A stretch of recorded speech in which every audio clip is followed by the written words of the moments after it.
Washington football team fans, welcome back to another episode of the BnG podcast. I know I've been gone for a while, guys, but trust me, I got some heat for you today. So today we have an interview with my favorite Washington football team player, and that's running back Jaret Patterson, a fan favorite. And I'm just going to just interview my guy Jaret. But the first order at hand, I know I just said that he's my favorite Washington football team player, and I mean that. Jaret is a family friend. Jaret is somebody that I've known for a while. He's actually one of my little brother's best friends, and I've known Jaret just for a majority of his life. What'd you say, about 7 or 8, Jaret? Said you were about 7 or 8? Yeah, man. Man, since I was since the sandbox. Yeah. So I'm excited for this opportunity, and it's just crazy that once Jaret was a member of the Washington football team, that this podcast blew up. I think it was just manifestation and divine nature. But let's get to the first topic at hand. So, like I said, I know my little brother and you are real good friends. So I know about some of the emotions that you had during the draft process and at draft night, because he was over there with you day 3 of the draft.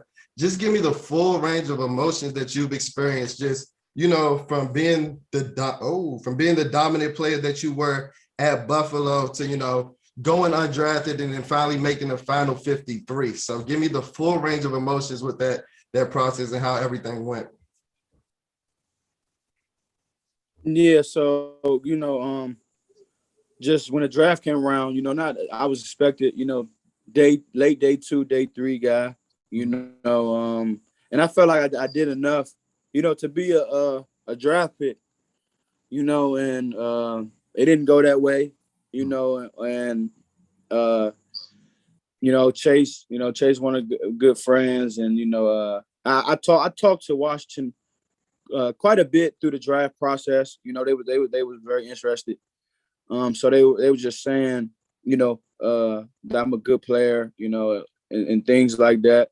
And then, and it happened. And, Chase was like, man, just on day 3 called me, was like, man, just don't worry. Like, man, if basically Washington is very interested in you. And for the best thing was to, go undrafted, and because I feel like Washington was just the best fit, and that's how it happened for Chase vouched for me, and just the fit, and I just chose Washington. No, definitely, for sure. And like I said, just growing up, I know like you're a true like Washington football team fan. Like you grew up. I know how your basement looked. Like your basement looks like a Redskin. Like it's crazy. So just seeing you accept the Washington contract and everything like that, what are your emotions just making that final 53? Like when Tuesday came around and you knew that you were going to be on that opening day roster, what was that emotion like? Yeah, man. Like you said, I've been a hometown fan, since I was little, and just when the Tuesday came around, it was just a great emotion, I kind of shed a tear, when I found out, I was on official 53, and it was just an unbelievable moment, for me and my family, and it's just a blessing, just a blessing to be here. And like I said, I look forward to the journey. Rightfully so, shedding that tear, bro. You deserve that. But piggybacking off of that, how does it feel, bro? Honestly, I don't know if you've seen it, but you've seen me at almost every game. I spent a couple of days at training camp. You're like a fan favorite, bro. Like everybody loves you, and it's not just the fans. I see the media. They're itching to do interviews with you. That's why when I reached out to you, I was like, I'm gonna let them get it off with the national media because I know they're waiting to talk to you. How does it feel being a fan favorite, bro? How does that feel? For me, and like I said, it's a blessing, and I look at it as I feel like I can be a inspiration, for around this area. I grew up around this area, and I think people, kids seeing me, you know, being the underdog story, just never giving up. I feel like I give that inspiration, that motivation that, if he can do it, I can do it. And, that's really what I do it for, and what I'm saying? It's just a blessing to be in the position so I can, have impact on my hometown. Absolutely, absolutely. Now let's talk about some of the aspects of the team. So let's talk about the running back room. How are you and some guys like Antonio Gibson and JD McKissick vibing? I think it's just three of you guys in there right now. So how are you guys vibing? How are those two guys? Yeah, no, they're great. Me and AJ, the younger guys, Mhm. and JD's kind of vet in the room, and we just vibe off each other. We feel like we all can be playmakers in the offense, and it's just a great group to be around. And like I enjoy being around those guys, and they only make me better. So it's definitely, I feel like this year it's going to be a special year for the for that unit, for the running back room. Definitely. I know a lot of fans are excited to hear that. So speaking about the running back room, actually, so you know about the interaction that we had getting you in touch with Brian Mitchell and things like that. But one of the things that was crazy about it, the kickoff that you actually had with the against the Bengals, I was actually talking to B Mitch real time in live moment. And he didn't know who I was. 'Cause, I don't have my face out there on a lot of things and things like that. But once I mentioned it, bro, like I told you before, he loves you, bro. And the thing that I told him is, I think that one of your biggest aspects is that you've been playing running back all your life. Like, I think that you might be the most natural runner in that room. Just instinct wise, you know where to find a hole, you know how to press gaps and things like that. So just speak on, I think a lot of fans may not know that you've been playing running back for about 15 years or so. So just speak on just you playing running back, you growing up playing that position and finally excelling on the NFL stage.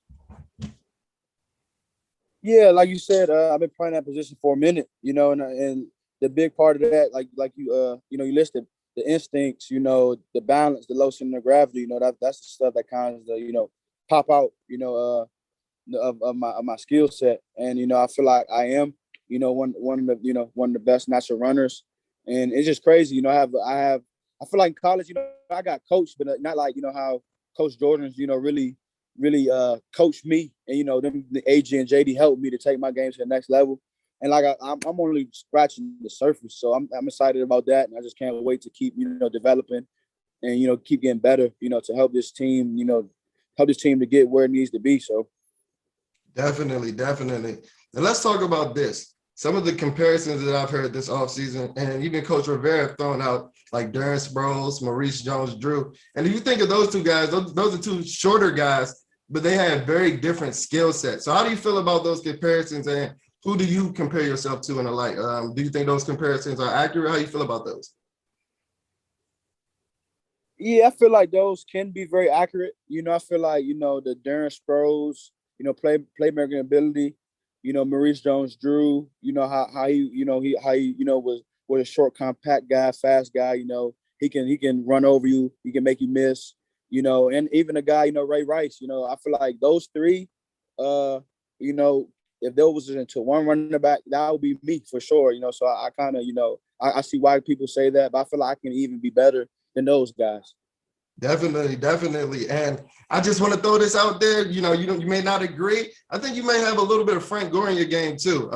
Even I watching that growing up, I see a lot of, like you said, the low center of gravity, the forward lean, you run behind your pads a lot. And I feel like those are some pretty accurate comparisons, actually. Maurice Jones-Drew, he was somebody that contributed on special teams early in his career, something that you're looking to do. So I think those comparisons are pretty accurate. Now, let me ask you this, bro. Let me ask you this. Just with your Instagram name, you've had to change it about 3-4 times within the last couple of months. Now, what you started, JPat26, JPat35. Now you finally made the final 53, and you have number 32. Was there any reason behind choosing number 32? Yeah. So I just feel like of course, they had we have a corner, Tory. He has 35 and he's a vet, so he gets to keep it. I had to change it. So the numbers that they said they had was like 32, like 36, and as soon as 32, I'm like, man, I think I'm worth 32. Because all 32 teams passed up on me, and I'm Mhm. gonna show them why they shouldn't have did that. So I think I feel like that's the reason why I chose 32. As soon as 32 came around, I'm like, man, 32 is gonna be my number. I'm gonna rock with it, and I'm gonna show all 32 teams what they missed. Definitely, bro. Definitely. One thing that like other podcasts and media outlets, one thing that I don't like that they've necessarily done is like compartmentalize running back roles and things like that. So when Peyton Barber was on the roster, they deemed him as a short yardage back and things like that. Do you have any outlook or any projection on how your role is going to be or what impact you look to have in your rookie year? Whatever the team needs me to do, like I said, I feel like, I'm a natural runner. I can, make you miss. I can get a tough yardage. I can be a part of the passing game. So it's really like whatever they need me at. It's like pick your poison. Whatever they need me, to do, I'm gonna do. And like for special teams, and whatever I can do to help the team, contribute and win, I'm all for it. Definitely, definitely. And just a couple more questions before we run out. I actually want to go back to your Buffalo days really quick.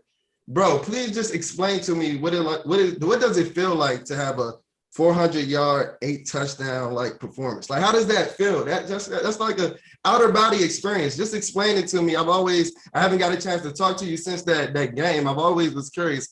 How were you feeling that day, bro? Yeah, that game was just a blur, man. It was so a historic, for myself, for the university, and just how it happened. I didn't wear my usual number that game, which was 26. I wore 41. That was a transition. That's still up in Buffalo. That the coaches they pick a player to wear 41 because one a fellow teammate he passed away, Solomon Jackson, and they chose me to honor him, and wear the number. And I feel like uh, at first I was kind of hesitant, but now I'm like, man, I'm gonna do it, man. I'm gonna honor him and his family, and I can say I did that very well that day. So. For sure, for sure. I think you're not even giving yourself enough credit, bro. You did more than rock that very well, for sure, for sure.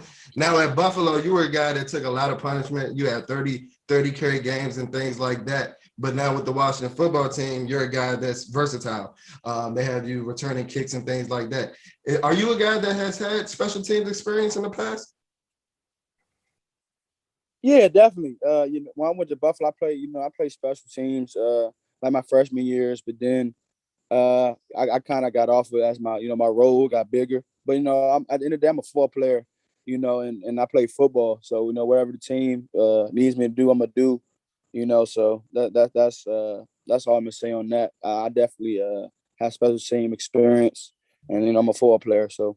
I definitely like that conversation I was having in B Mitch. He could tell he was like those natural running instincts. I could tell on those kickoff returns. He was talking about how you were pressing the hole in the middle and then you just shot out to the outside. You were setting up your blockers then. And like I said, that just goes back to those natural running instincts and things like that. So a couple more questions and we're going to roll out. So today is Sunday, September 5th. You guys' first game is a week away.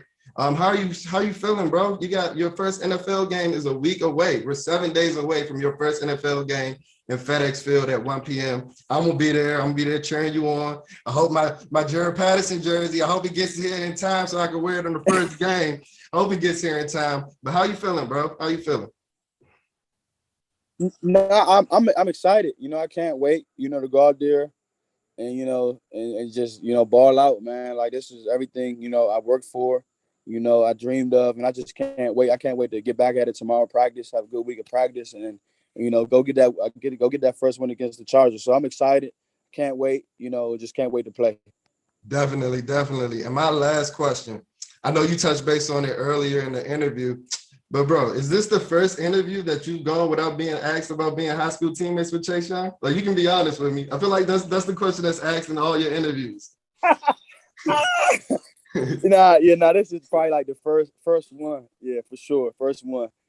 But no, definitely. And rightfully so though, because I know, like you said, I know how Chase vouched for you and I know how you guys' relationship was growing up. Just touch bases on that really quick and then we can head out on it. Yeah, my first interaction with Chase is, we've been knowing each other since 8th grade, and we've been tight ever since. And then he was I was down in Florida, and he was down there, and then I was training with him even with when after the draft prep and stuff like that. And then he was like, man, it'd be like, we were just talking about, man, what if like, I end up at Washington just playing, just like, dang, that'd be pretty cool. Mm-hmm. And it happened, he vouched for me. He called Coach Rivera. I talked to Coach Rivera, and and we're here now. Both playing on the same team. So it's an unbelievable feeling. It's a blessing, and I just can't wait. This is the only the beginning. That's crazy because I think in his last press conference before you guys went on your little week break after the last preseason game, he was talking about manifestation. So I guess that you guys are pretty big on that, and that's crazy. That's crazy, and that's amazing to hear. So that was the last question. Just to wrap this up, the interview, is there anything that you want to tell the Washington football team fans? Like I said, it's a week before the first game, your first game, you're a fan favorite. Is there anything that you want to tell the fans before we head on out of here? Man, just we need y'all to come out to FedEx. And man, it's gonna be I feel like this gonna be a great season. Can't wait. Definitely. Like I said, bro, I appreciate you for this. I'm gonna be at every home game, so I'm gonna be pulling up on you. Thank you for your time, bro. This was an amazing interview, and I'll definitely be chopping with you throughout the season. Now you already know. Appreciate it, bro.